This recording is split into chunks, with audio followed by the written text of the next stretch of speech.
Okay, so hello everyone. Welcome back to PC Seminar. Today we have with us Lars Jaffke from University of Bergen, Norway, and he'll be talking about B coloring parameterized by Clique-Width. So thank you so much for accepting the invitation to give the talk, Lars. Over to you now. Yeah, thank you for the introduction and thank you for the invitation. So this is joint work with Paloma Lima and Daniel Lokshanov. So first of all, I want to introduce this notion of a B coloring and where it actually comes from. And so it originates in the study of a heuristic for the graph coloring problem, namely the following. So let's just see an example. So we have this graph here, and we just start with some proper coloring of the graph. So in this case, we just assign every vertex a different color. And this is, of course, a proper coloring of this graph. Now, what we want to do is to try to suppress one of these colors at a time while keeping the coloring proper. So we don't introduce any conflicts and we only recolor one vertex at a time. All right, so suppose we want to get rid of the color brown, then we remove the color brown from this vertex. And now we try to give it a color that does not yet appear on its neighborhood. And for example, purple is one such color. All right, and then we just repeat this process until we can't anymore. So for example, let's look at this light blue color. Also, there's only this one vertex that has this color. And we can just recolor it to red. And this is still a proper coloring of this graph. All right, similar for this pink vertex, we can recolor it blue. And then we arrive at these four colors. So now suppose that we want to suppress the color blue. Then now we have these two vertices that we have to assign a new color. But we see that we have a problem here in this vertex in the middle, right? Because it already sees all the other colors in its neighborhood. Therefore, we cannot assign one of the other colors without creating a coloring conflict. And such a vertex like here in the middle is called a B vertex for its color, right? So this is a B vertex for color blue, the one in the middle. Okay, now, so this process stops precisely when every color class has such a B vertex, right? And this is, and in this case, we speak of a B coloring of that graph. And we see that here indeed, each of these four colors has a B vertex. So for the blue, we already saw, and then, yeah, you can check. The yellow one has all the other colors in its neighborhood, the red one also. So this means that we cannot suppress any further color anymore. Right, so we have seen that this graph has a B coloring with four colors. So again, for a definition, a B coloring in a graph G is just a proper vertex coloring. Proper means, of course, that every color class is an independent set. And the additional constraint is that every color class has a B vertex. And remember, a B vertex is a vertex that sees all the other colors in its neighborhood. Okay, so now the B chromatic number of a graph is the maximum number K, such that G has a B coloring with K colors. Now you might wonder, why do we consider the maximum number of colors in a B coloring? Where instead of, so if you look at the proper coloring problem, we usually want to find the smallest number of colors such that we have a proper coloring. And the reason is this. So like I said, this notion of a B coloring comes from the analysis of this graph coloring heuristic that I've shown.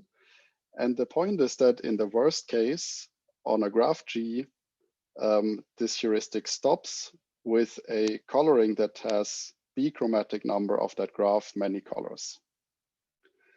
Okay, so in this sense, this definition of the B chromatic number of a graph tells you for every graph, what is the worst possible outcome of this heuristic. Okay. And then another immediate observation that we can make is that the B-chromatic number of a graph is always at least the chromatic number of a graph, right? And this is if you have a coloring of a graph with the smallest number of, like just a proper coloring with the smallest number of colors, then this is always a B coloring, right? Because I mean, if it wasn't, then we could suppress one color and obtain a coloring with fewer colors. Okay, so this immediately implies that the B-chromatic number of a graph is always at least the chromatic number. Okay, but now let's see that the difference between these two invariants can be very, very big. Okay, so now here we have an example graph, which is just the complete bipartite graph on n vertices each, such that we remove a perfect matching, like it's shown here. Okay, so I didn't draw any edges because that would be too messy. I only drew the edges that are not present. And this is just a matching between these vertices as shown.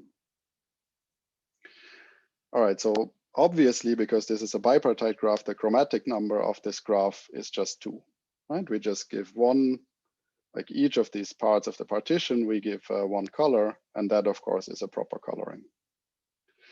But we can see that the B-chromatic number of this graph is actually n.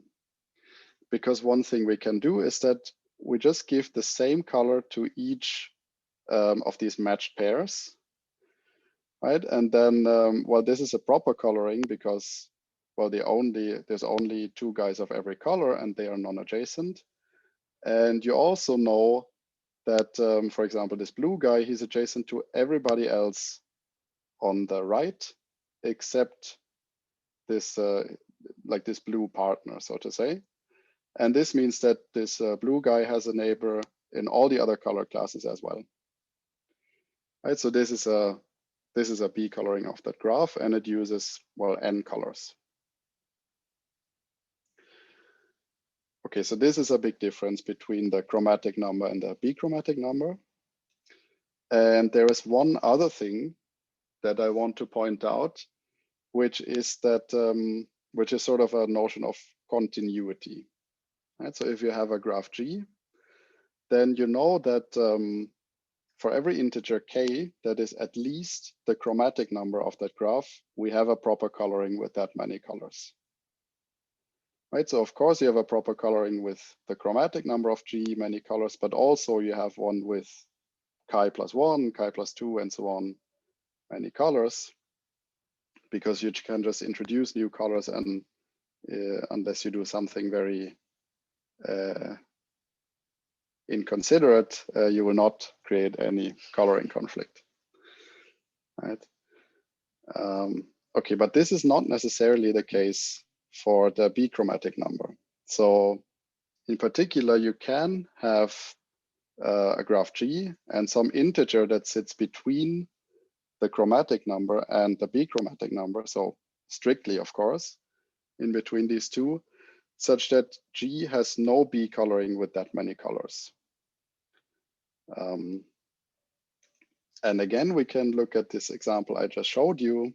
So in fact, this graph only has 2 types of B colorings, namely one with 2 colors and one with n colors, but nothing in between. Okay. So this also shows that the problem of determining if a graph has a B coloring with k colors is actually quite different from computing the B-chromatic number. So they're not so tightly linked as it is the case with proper colorings. Okay, but of course, if you can check for any integer k, if a graph has a B coloring with k colors, then you can determine the B-chromatic number, but not necessarily the other way around. Okay, and this is the problem that we studied in this work. So the B coloring problem, where as an input we get a graph G and an integer k. And the question is, does G have a B coloring with k colors? Okay, and this problem was introduced by Irving and Manlove in 1999, and they already showed, probably quite unsurprisingly, that this problem is NP-complete. Okay. All right, so let's look at the complexity of this problem on graph classes, because over the years there have been several works that study this problem in restricted classes of graphs. Just as an explanation here of this figure, so whenever there's one graph class that is below another, and there's an edge between the two, then this means that the lower one is contained in the upper one. Right? For example, yeah, every tree is a tree co-graph, or every threshold graph is chordal. Right? So you don't have to know all these definitions of these graph classes, but this is just for sort of an overview. Okay, and several results were known, like I said. So these graph classes on top here, chordal, bipartite, and co-bipartite, in those classes, the problem was shown to remain NP-complete. And all of the ones below in this greenish area, there the problem is known to be polynomial time solvable. Okay, and if you look at these graph classes, there are two graph classes that are very closely related, where the complexity was not really known yet. In particular, so you see here, it's known to be polynomial time solvable on claw-free block graphs. So of course, a natural question is, what is the complexity on block graphs? Right, and then another superclass of this that is very well studied is distance hereditary graphs. And so you might wonder about the complexity of this problem in these two graph classes. And indeed, these questions have been stated in the literature. Okay, so when we started working on this problem, our goal was actually just to see what happens on block graphs. Right? Because there is actually a proof that the problem becomes NP-complete on distance hereditary graphs, which is why we basically want to see like where, yeah, how does the story go for block graphs, right? If it's already NP-complete for distance hereditary. And then we managed to get a polynomial time algorithm for block graphs. But then we realized one funny thing, which is that if our algorithm works, then probably it also works for graphs of bounded Clique-Width, right? And in fact, you can see that in this picture, pretty much all these graph classes and some more, they have a constant Clique-Width. Right, but then there's this problem, right? Because there's this NP-completeness proof for distance hereditary graphs. So this seems to suggest that maybe our idea did not work. But then we checked the paper and we saw that the proof actually had a flaw. And in the end, our algorithm did work. Okay, and this is actually a quite nice result, I think, because it sort of unifies all of these polynomial time results, except the one for graphs of large girth, right? Okay, so this is the main result of this work, which is that B coloring problem is polynomial time solvable on graphs of constant Clique-Width. And therefore, the picture now looks like this, right? So these are all the polynomial cases that are known. Okay, when I say polynomial time on graphs of constant Clique-Width, that does not necessarily mean that this is a very efficient polynomial time algorithm, because concretely, we show that we can solve the problem in time n to the 2 to the big O of W, right, where n is the number of vertices in the input graph, and W is basically the Clique-Width, right? And we assume that we're given the decomposition, or like the Clique-Width W expression of the input graph. Okay, again, so for fixed W for constant Clique-Width, this is a polynomial runtime, but it's not so great, right? If you think about the practicality of the whole thing. All right, but we also observed that we can probably not do much better, because so it's a pretty easy consequence of lower bounds that already appeared in the literature, that B coloring in this parameterization, it's W1 hard. And furthermore, unless the exponential time hypothesis fails, no algorithm can solve B coloring in time n to the 2 to the little o of W. So this shows that even the exponential dependence in the degree of the polynomial cannot really be avoided unless ETH fails. But again, I want to stress that this is really a very simple reduction from graph coloring, and this is not where the heavy work of this project was done. Okay, and also this result is the first that sort of considers structural parameterizations of B coloring, and naturally we wondered about the vertex cover number also, and we showed that parameterized by vertex cover, the problem is FPT. And I will show also the idea of this algorithm later on. It's also not very complicated, but maybe this gives a nice idea of what type of arguments you use when you deal with this problem. Okay. We furthermore show that we can adapt our results to a related problem, which is that of a fall coloring. So a fall coloring is a B coloring where every vertex is a B vertex, right? And this problem has been studied even before the B coloring problem, because this is just another way of saying that you want to partition your graph into independent dominating sets.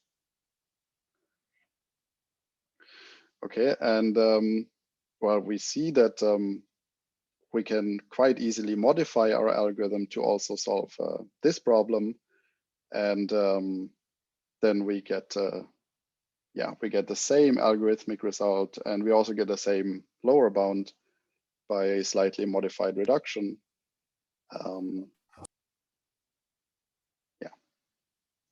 So this is what we can say about fall coloring. Okay. So once we received a question, if it's not true that every problem that has to do with vertex coloring is XP parameterized by Clique-Width, and this is why I prepared this slide. So this is not the case, like not at all. So I will talk about different variants of coloring now, and I will discuss their complexity on like parameterized by Clique-Width. And okay, so for the standard graph coloring problem, indeed, the problem is XP. This was already shown by Banke in 1994, using this notion of KNLC width. This is another way of viewing Clique-Width.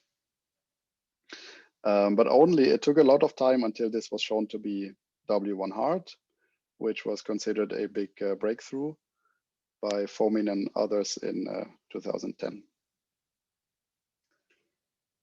Okay, but for example, if we look at the list coloring problem, where we want to find a proper coloring, but for every vertex, we're also given a list of allowed vertices, then this problem is already NP complete for graphs of Clique-Width 3. So in fact, it's NP complete on the union of two cliques. So not disjoint, of course, but the union of two cliques, it's already NP complete. And so then it also follows quite easily that pre-coloring extension, where we are given a graph in which some vertices already received a color, and the question is, can we extend this coloring to the rest of the graph. This is also NP complete for graphs of Clique-Width at most 3. Okay, and then last year there was a very interesting result in this context, which is that the Grundy coloring problem is also NP complete on graphs of constant Clique-Width, even though here I don't know the exact value of the constant. But anyhow, and why is this interesting? Because, well, the Grundy coloring basically is the equivalent of the B coloring problem, but for a different graph coloring heuristic. Right, so the Grundy number of a graph basically tells you the worst case behavior of the greedy coloring heuristic, where you just order the vertices and you just process them one by one and you give them the lowest available color. Right, and then yeah, so the Grundy coloring problem again asks for the corresponding type of coloring. Yes. And interestingly, this problem is NP complete on graphs of constant Clique-Width. Then we have another positive result. So the clique coloring problem that asks for a vertex coloring where we have no monochromatic maximal cliques. So this problem is again XP by Clique-Width. And okay, and then here in this work, we show that B coloring and fall coloring are XP and W1 hard. Okay, note that for clique coloring, we actually don't know yet if it's W1 hard or not. This is an open question. Okay, so now let's start into the more technical part of the talk. And first, I will discuss the FPT algorithm for B coloring parameterized by vertex cover. Okay.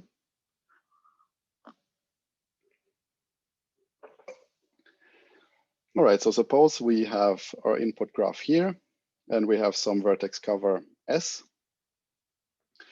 Then the first thing we can observe is that if K, so K throughout this talk is the number of colors that we're asking for. And if this number of colors is at least the size of the vertex cover plus 2, then we have a no instance. And why is that? Well, I mean, clearly the vertex cover itself can only have, well, the size of as many B vertices, right? So if the number of colors that we ask for is at least the size of S plus 2, then we know that we have to have 2 B vertices that are on the outside, so that are not in the vertex cover. But the point is that every vertex that is not inside the vertex cover has degree at most the size of S, right? And for a vertex to become a B vertex, it has to have degree at least K minus 1, right? Because it needs to see K minus 1 colors in its neighborhood. And well, if the number of colors is at least the size of S plus 2, then this would mean that we need size of S plus 1 neighbors. And this is not possible, of course, for a vertex that is outside the vertex cover. All right, so from now on, we can always assume that the number of colors is actually bounded in the size of the vertex cover. Okay, so now the first thing that we do is we just enumerate all the proper colorings of the graph induced by the subgraph induced by the vertex cover. And in this case, well, there's a K to the size of S many choices, which is just basically the size of S to the size of S, because we can assume that K is at most size of S plus 1. All right, and now what we want to do is that we want to see if we can extend this coloring to the outside of the vertex cover, such that this coloring actually indeed becomes a B coloring of the whole graph. And to do so, we first guess which vertices of S will become B vertices of their color. right? And we can just assume that all of these vertices receive a different color. And yeah, there we have 2 to the k many choices again.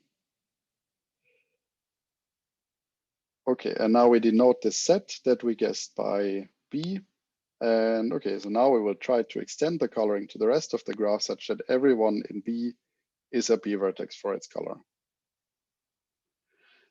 But this, of course, might not be sufficient, because maybe some B vertices actually have to be outside of the vertex cover. Right? So if the number of colors is small enough, this is very well possible that we have B vertices outside of the vertex cover. So we have to check if all the colors that do not appear on B can have a B vertex outside the vertex cover. But this we can actually do in polynomial time. This is very easy. So suppose that, and why is that? Okay, so if a vertex on the outside, so outside of the vertex cover, becomes a B vertex of its color, this means that it sees all of the other colors inside the vertex cover, right? So suppose we have 4 colors here: yellow, green, blue, and red. And for this guy to become a B vertex of color red, it needs to see all of the other ones in the vertex cover. But I mean, then we only have one choice anyway, to assign a color to that vertex to have a proper coloring. And therefore, yeah, this is very easy to check. Right, so now we know that for all the vertices that are, sorry, for all the colors that do not have their potential B vertex in this set B, we're good. We can just check this in polynomial time. Okay, so now how can we check if all B vertices, if all vertices in B can be made B vertices for their color? All right, first thing that we can observe is that to make all of these vertices B vertices, we only have to look at most k times k minus 1 vertices in the independent set. And why is that? Well, I mean, the size of B is at most k, right? Because we have at most 1 vertex for every color. And to make a vertex a B vertex, we need to color at most k minus 1 of the neighbors on the outside. Note that it can already have some colored neighbors on the inside. Okay, so this means that if we look at k times k minus 1 vertices outside the vertex cover, this will be enough, if it's possible. Okay, so now let's look at some vertex V inside B, and suppose that it still needs to see 2 colors, here red and blue. Right, then 2 things can happen. So okay, so the vertices that I marked here on the outside are basically, so they are vertices that are in the neighborhood of V that still can receive color red and color blue, depending on which of these bubbles I'm talking about. Note that these vertices also have neighbors on S, so some colors might already be forbidden. All right, so now let's look at this set for the red neighbors of V. And suppose that we have more than k times k minus 1 many vertices in there. Well, in that case, we don't really care about vertex V having a red neighbor on the outside, because we know that if we can extend the coloring to the independent set, making all the vertices B vertices, we only need k times k minus 1 many vertices. Right, so if we have more than k times k minus 1 vertices in there, then we know that in any extension that makes all the B vertices, sorry, that makes all the vertices B vertices, that is not unnecessarily big, we have at least 1 vertex in this set here, in this red set, that did not yet receive a color. And then we can just color it red and nobody gets hurt. Right, on the other hand, if the set is small, then we're also happy, right? Because then the size of the set is bounded by a function of k. And furthermore, we know that we only have roughly k squared such sets. And yeah, so in this case, we have a small set of possibilities, and then we just do brute force. Okay. So in particular, we know that we can identify a set of roughly k to the 4 vertices in the independent set. And inside this set, we can just guess these k squared vertices that will be used to make the vertices in B vertices. And then we just brute force all the colorings of these guys. And that's basically it. Right? Now, what does this add to the runtime? So, well, we have to guess this smaller set of size k squared inside the set of size k to the 4. So this is k to the 4 choose k squared, which is 2 to the k squared log k. And then for each of these sets, we have to guess the coloring, which is also k to the k squared. And yeah, so in total, this is 2 to the O of k squared log k. All right. And then let's just quickly analyze the runtime. So yeah, we can just multiply all of these quantities. And like I said in the beginning, we can assume that the number of colors k is bounded in terms of the size of the vertex cover. And therefore, this gives an FBT algorithm parameterized by vertex cover.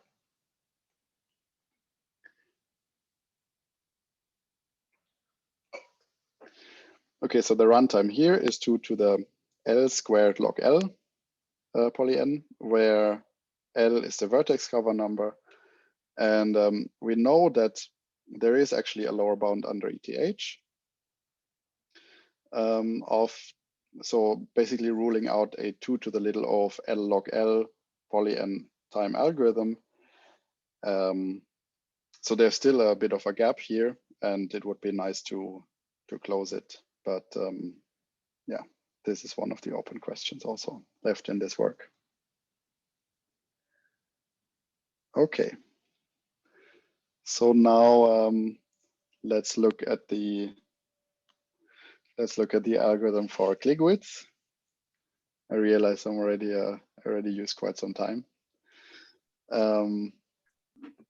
And I will not define Clique-Width actually, because so we use this equivalent notion of module width, which is really linearly related to Clique-Width. So for our purposes, yeah, these two width measures are exactly the same. And before I start, so this is not supposed to be confused with modular width, which is something else entirely. And yeah, oh, there's somebody drawing on the screen. I okay. think it's by mistake. Okay, there are some dots in the line. Okay, I will just continue, maybe. Yes, is it possible for you to remove them? I don't know, I don't see how. I'm just in the PDF viewer now. Okay. Okay, more lines. Okay. Okay. Now it's gone. Okay. Yeah, it's fine. Okay. It's fine. It's fine. I'll just continue. Okay. Yeah. Okay. So it's not supposed to be confused with modular width, which is something else entirely. And you have to be even more careful because there are even papers where they call module width modular width. So you have to check the definition very carefully. So the definition that we're interested in is the following. So for now, let's just consider the linear variant because it's more easy to explain, and I will introduce the other variant later. So here we are given, so we look at some graph G on vertices V1 to Vn, and we give a linear ordering of the vertices. And then the property that we use is the following. So if we look at every position I in this ordering, then, well, this gives a cut of the graph, right? Just a two partition of the vertex set into the vertices that appear before or up to position I and the ones that appear afterwards. Right? And the property, the useful property of module width is this.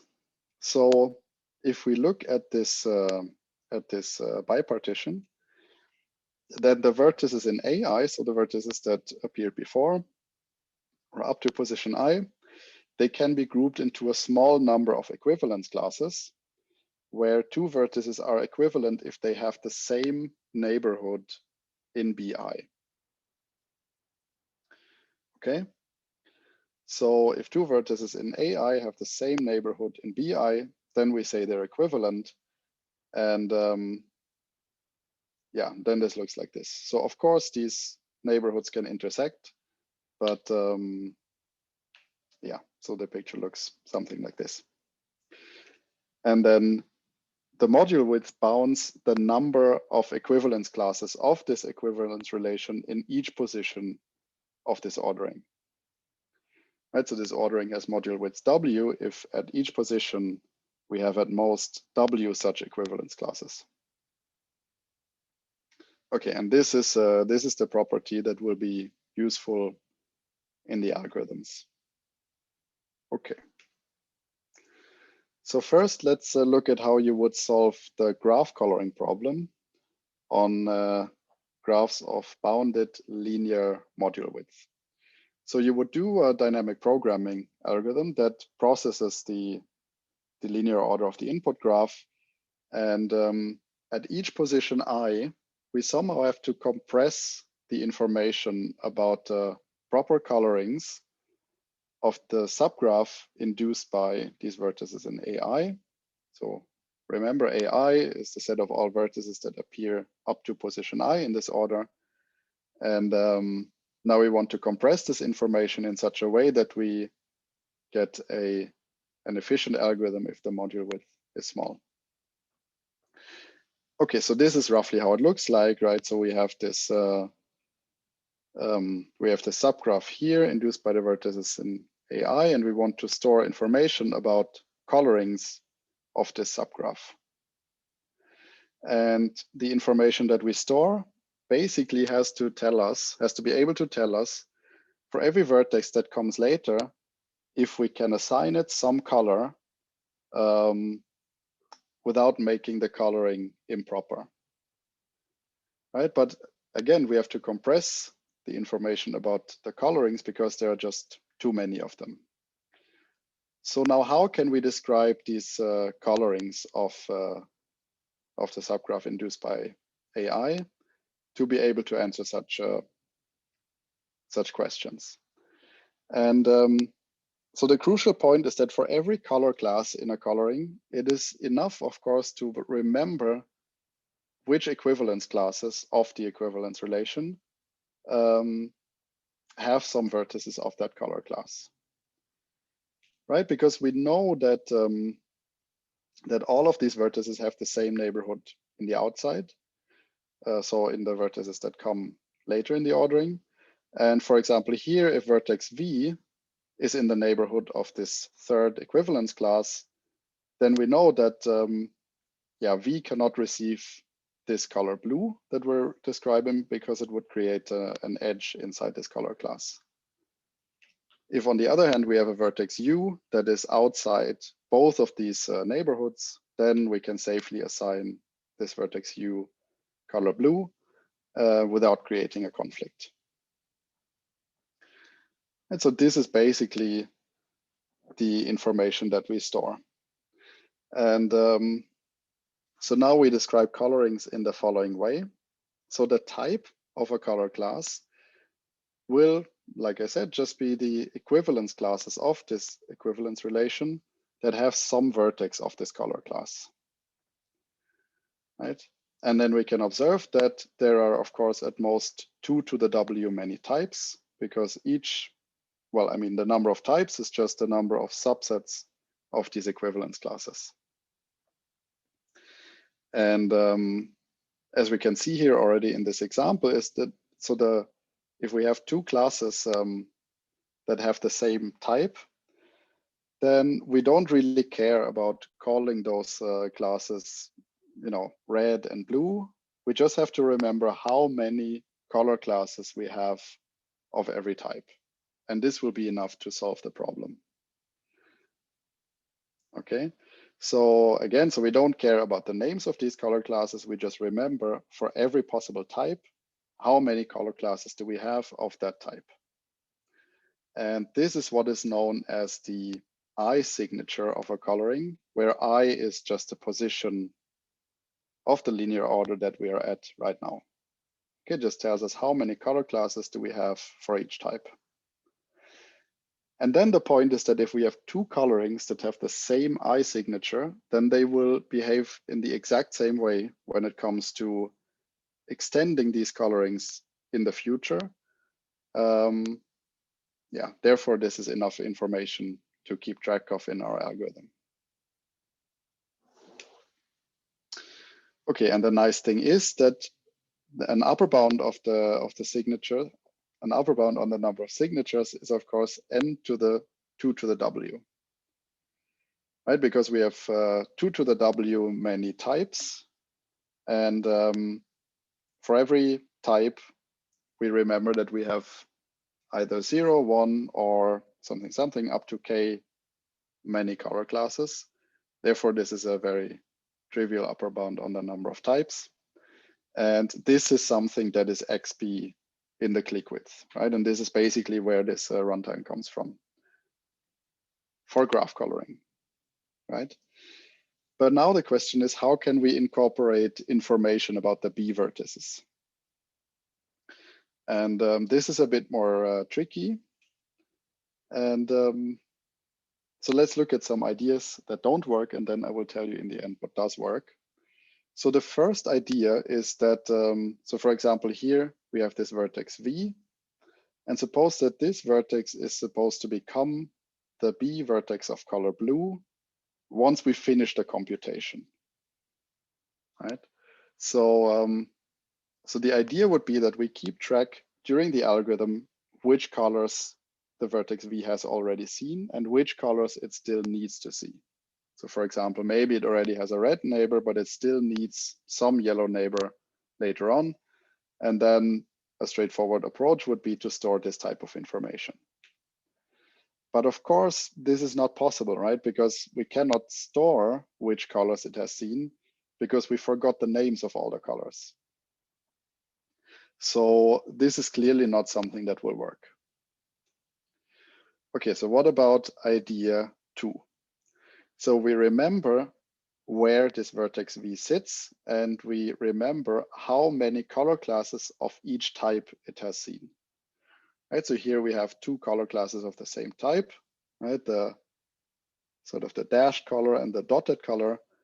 And maybe it has already seen one of these colors below, but it still needs to see the other color. But the point is, so the only thing that we know about adding the vertex on the outside to one of these color classes is that we add it to one color class of that type, right? But we cannot distinguish anymore between the dashed and the dotted color. So this fails for the same reason. Okay, so now let's see what works. So the third idea that will actually work is that instead of storing the information at color class blue, we store it at all the other color classes, right? So we encode the fact that V is supposed to be B vertex of color blue in all the color classes that it still needs to see a vertex of. So for example, if it still needs to see color class yellow, then we will store that the color class yellow at some point needs to contain a neighbor of Q, right?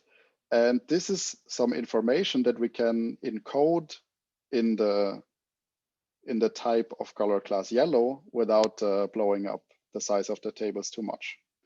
So yeah, so one type of information that we store is that we say the color class yellow must contain a neighbor of Q later on in order for some other color class to receive a B vertex in the end.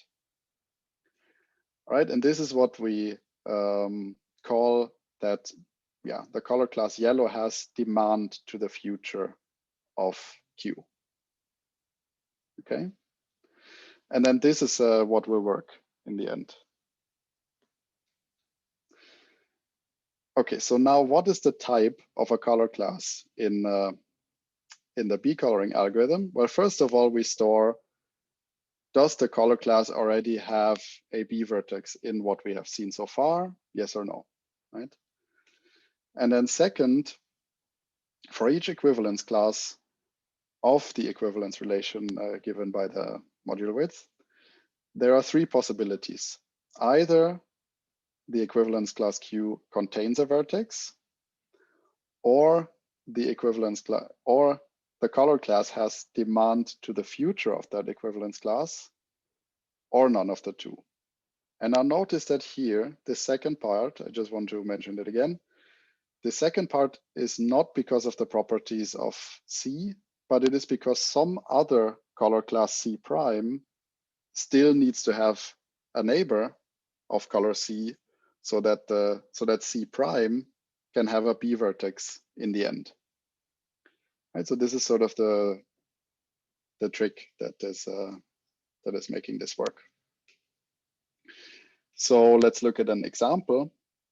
So let's look as an example here at the type of this color class red. So first of all, so these squared vertices, they show B vertices of color classes, or vertices that are supposed to be B vertices at some point, and the round vertices are just, yeah, vertices of that color.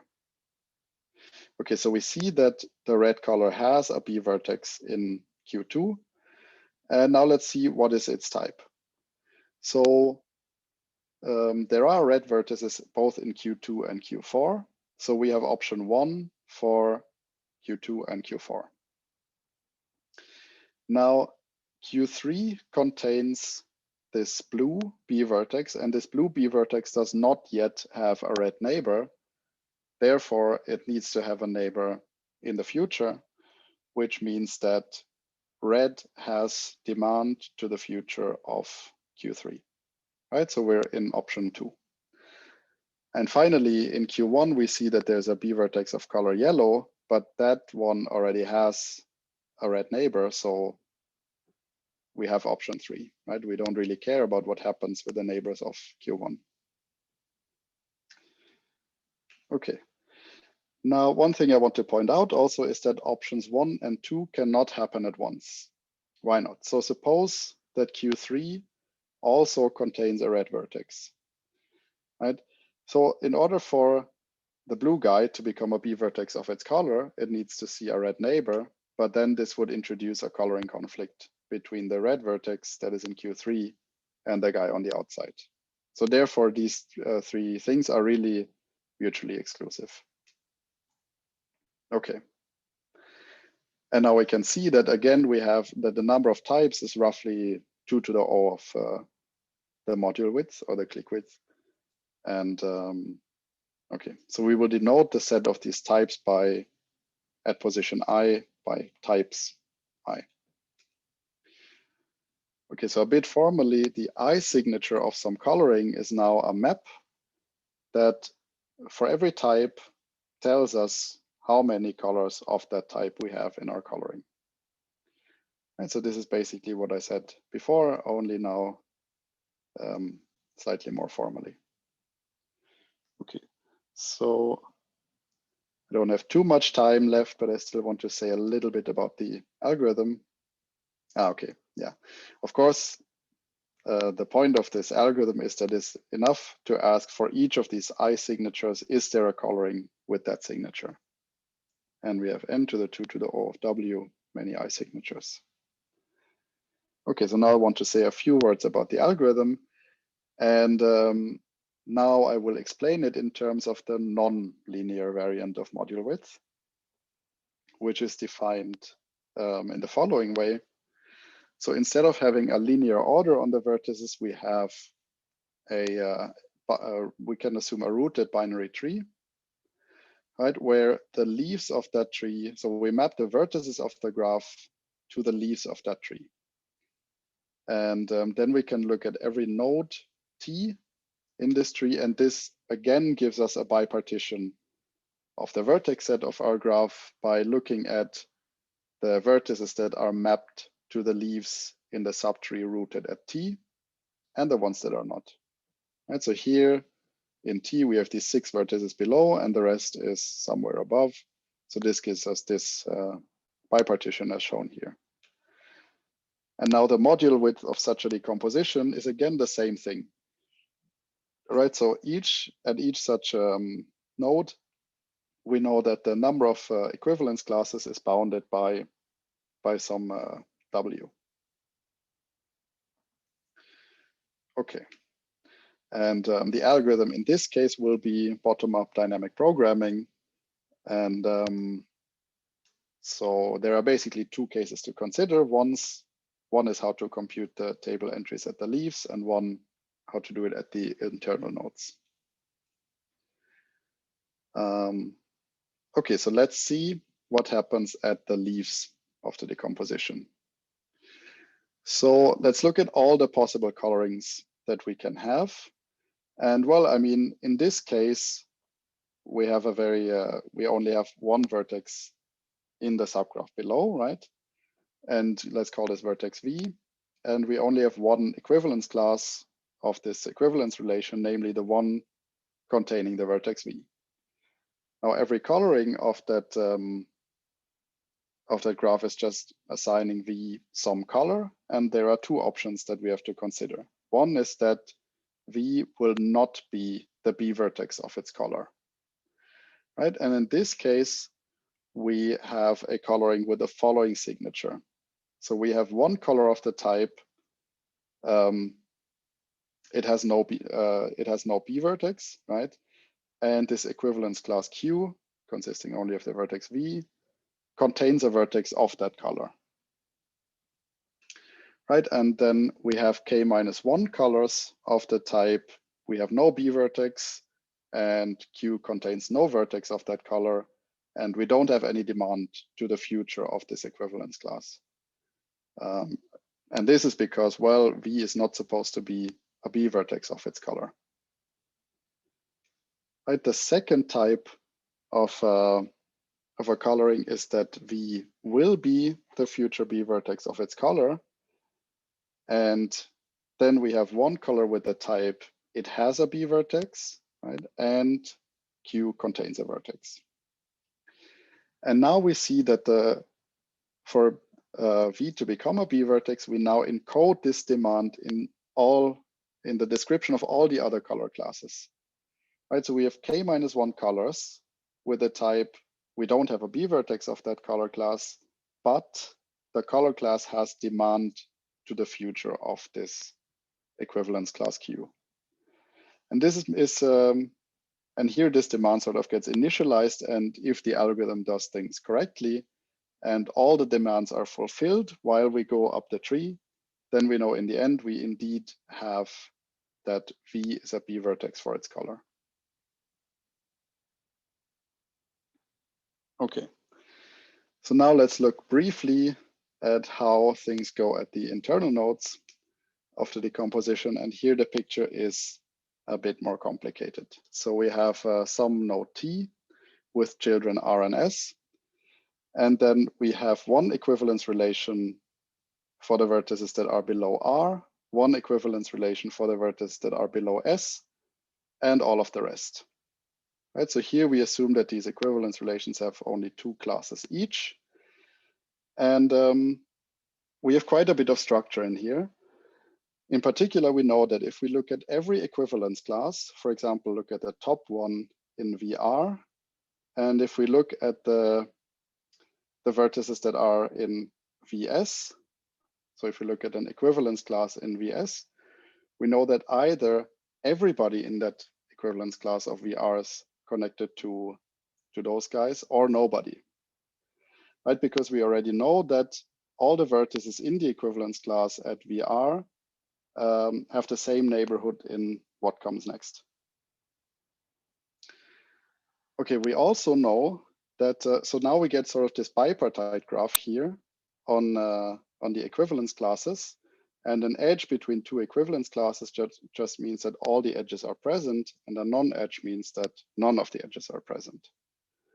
And yeah, this is very useful to for our algorithm to work.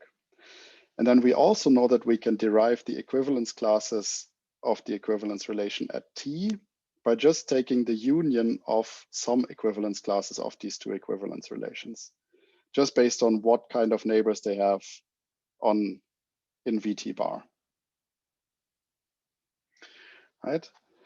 Okay, and then there is, we know that there is a coloring in the G, in the subgraph of G induced by VT with some fixed T signature, if and only if there is a pair of colorings, one in GVR, one in GVS,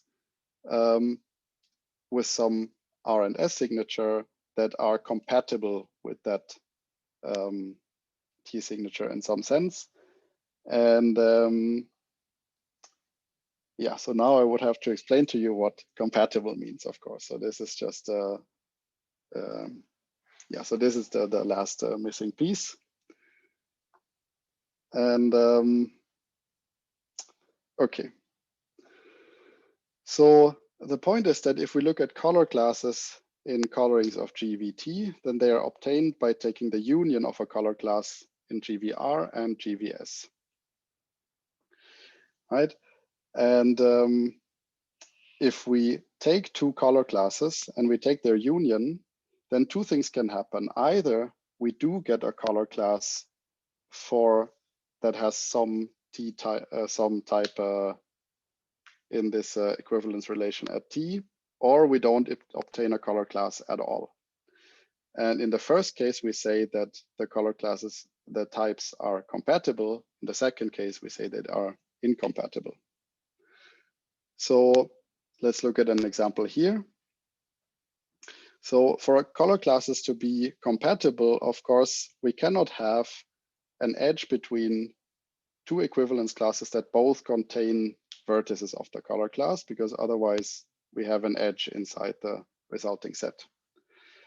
And these are the type of conditions that we check to make sure that two types are indeed compatible.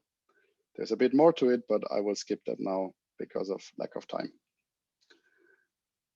Okay.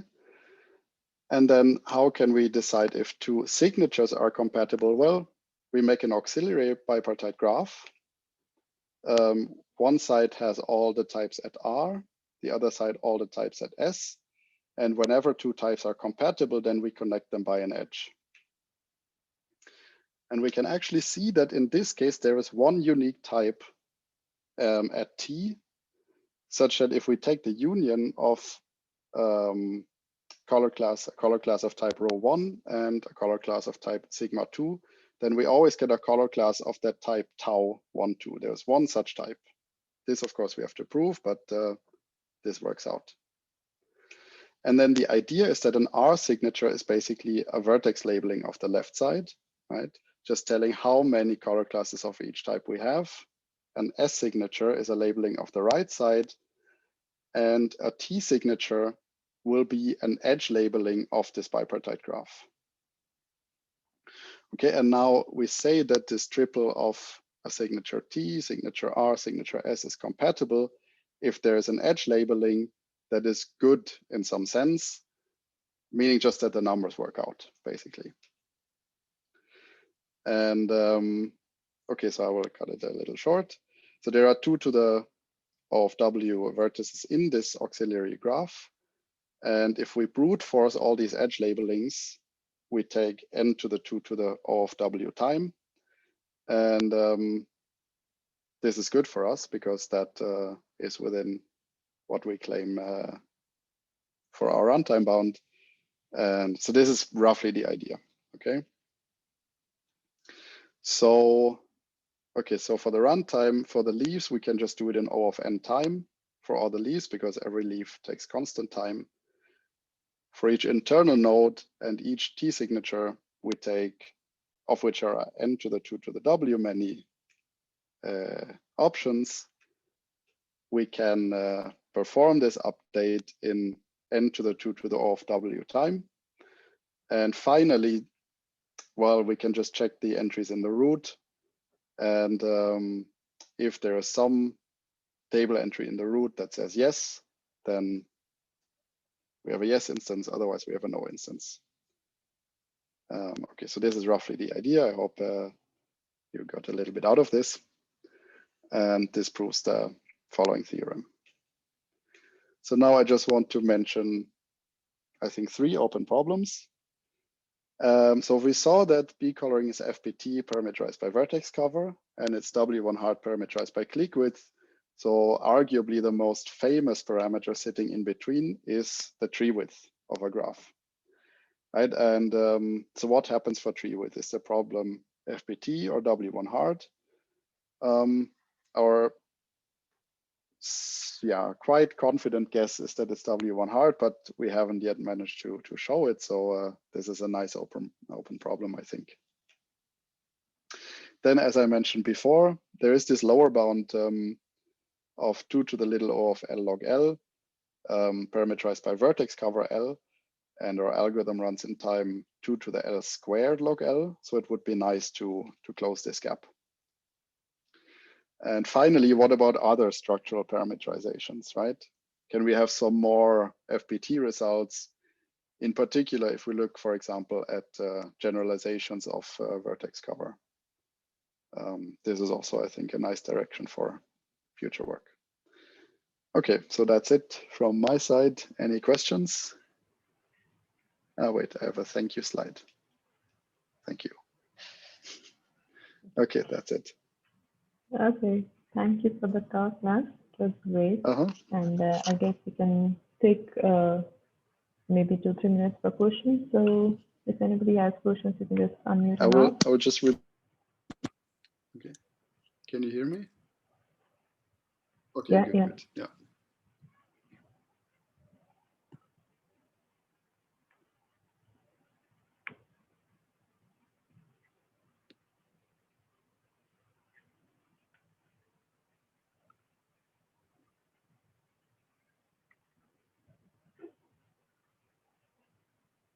I guess some possible questions were already mentioned in the concluding slide. Yeah, I guess so. Yeah, but let's see if anybody has questions.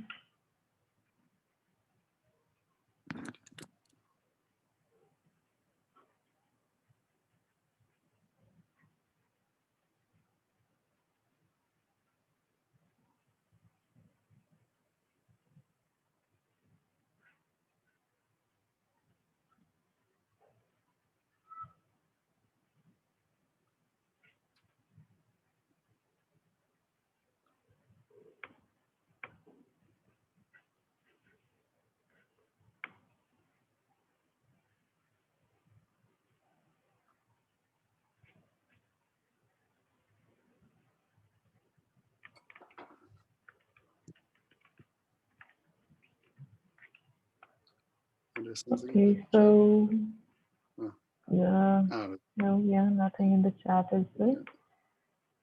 Okay, so I guess the questions. So all right, I'll just thank you once again for the talk. It was nice to have you, and I guess we can conclude for today. So thanks to the audience for joining us, and we conclude the session for today here itself, and see you all next week. Thank you. Thank you. Bye. Bye.